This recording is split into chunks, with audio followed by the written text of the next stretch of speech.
এভাবে আর কতদিন থাকবি বাবা? একটা কাম কাজ কর। কিভাবে কিভাবে সংসারটা চলে তুই কি একটু বুঝোস না? বোঝার চেষ্টা কর, কাম কাজ কর। আমরা তো বড় লোক না যে আজিরা ঘুরলে ঘোরাফেরা করলে হবে না। কাম কাজ কর। কতদিন আর বসে বসে আজিরা খাবি? কাম কাজ কর। আমরা যে বড় লোক না যে আজিরা খাইলে জীবনটা চলবে। কাম কাজ কর। এভাবে বলো না মা, আল্লাহর প্রতি বিশ্বাস রাখ, তাকে রাখো। আমি তো এখন ছোট, আমি কি কাম কাজ করবো? আল্লাহর প্রতি বিশ্বাস রাখো। আমাকে এভাবে বললো না, আমি যে কতদিন আজিরা খাবো আমাকে আর এভাবে বললা অপমান করো না মা। আল্লাহর প্রতি বিশ্বাস রাখো। আল্লাহ যদি চায় আমরা একদিন অনেক বড় লোক হব ইনশাল্লাহ। আল্লাহর প্রতি বিশ্বাস রাখো মা। আমার মনে অনেক কষ্ট, এইভাবে আমাকে অপমান করো না। হে আমার মালিক, আপনার প্রতি বিশ্বাস, ভালোবাসা, তাকুল সবকিছু যেন আমার অন্তরে থাকে। আপনার প্রতি একটুও জানি বিশ্বাসটা না হারাই।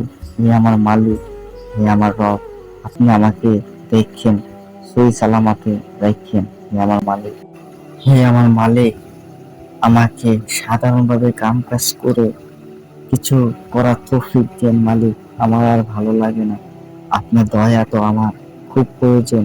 আমাদের ছেলেদের জীবনটাই তো এমন মালিক, আমার আর ভালো লাগে না কথা শুনতে।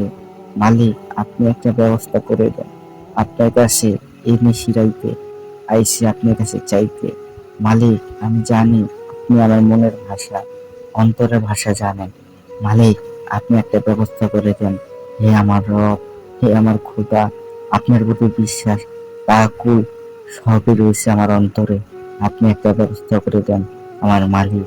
আজকে এই গল্পের উদাহরণে আপনারা বুঝতে পারবেন আল্লাহর প্রতি তাকুল, আল্লাহর প্রতি বিশ্বাস রাখলে আল্লাহ তাআলা এমন কি কিছু না দেয় তার বান্দাকে। আসসালামু আলাইকুম। ওয়ালাইকুম আসসালাম। তোমাকে আমার অনেক ভালো লাগছে। তুমি ভদ্র, নম্র। মানুষের কাছ থেকে শুনেছিলাম তুমি ছেলেটা অনেক ভদ্র, তাই তোমাকে বলতে চাই তুমি আমার এখানে কাম করবে।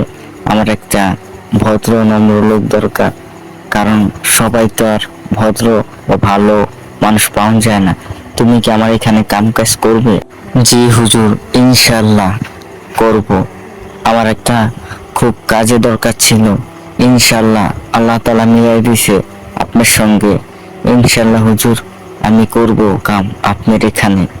তাহলে আগামীকাল থেকে আমার এখানে কাজ করতে আইসা পড়ো। ইনশাল্লাহ সকাল সকাল আইসা পড়ো। ইনশাল্লাহ আল্লাহ তাআলা যদি হায়াতে বাঁচায় রাখে তাহলে যাব সকাল সকাল আপনার এখানে ইনশাল্লাহ। আসসালামু আলাইকুম, আল্লাহ হাফেজ। আলহামদুলিল্লাহ। আল্লাহ আপনাকে কিভাবে শুকরিয়া জানাবো? আপনি আমাকে একটা কাজের সন্ধান খুঁজে দিলেন মালিক, আপনাকে শুকরিয়া জানাই, লাখো লাখো শুকরিয়া জানাই। হে আমার মালিক, হে আমার রব। আজকে আমি অনেক খুশি বাবা, কারণ আমরা আজকে অনেক টাকার মালিক, অনেক টাকার মালিক। আমি খুব খুশি, তোমার প্রতি আমার খুব গর্ব বাবা। আজকে আমরা অনেক খুশি। আপনাকে বলছিলাম মা, আল্লাহর প্রতি বিশ্বাস রাখুন, তাকুল রাখুন। আর আমাদের ছেলেদের জীবনটাই তো এমন, পকেটে টাকা থাকলে সবাই মধু সুরে ডাকে, টাকা না থাকলে কেউ কাউকে চিনে না, দাম দেয় না। আজকে আমার অনেক টাকা, আজকে আমি সফলতা হয়েছি, সবই তো আমার মালিকের দয়া, মালিকের রহমতে। তাই তো বলি মা, আল্লাহর প্রতি বিশ্বাস রাখুন, তাকুল রাখুন মা। আপনাকে বলছিলাম বাবা, আমি বুঝতে পারিনি আল্লাহর ভালোবাসা, আল্লাহর রহমত, আল্লাহ দয়া ছাড়া কোনো মানুষের কোনোদিন বড় হতে পারে না। আমি সেসব ভুলে গিয়েছিলাম। সবই তো এই অবদান আমাদের মালিক, আমাদের রবের। আল্লাহ তাআলাকে শুকরিয়া জানাই মালিক। দুনিয়াতে শত শত মানুষ জানি তোমার প্রতি বিশ্বাস ঈমান থাকে, আর সবাই জানি তোমার শুকরিয়া আদায় করে।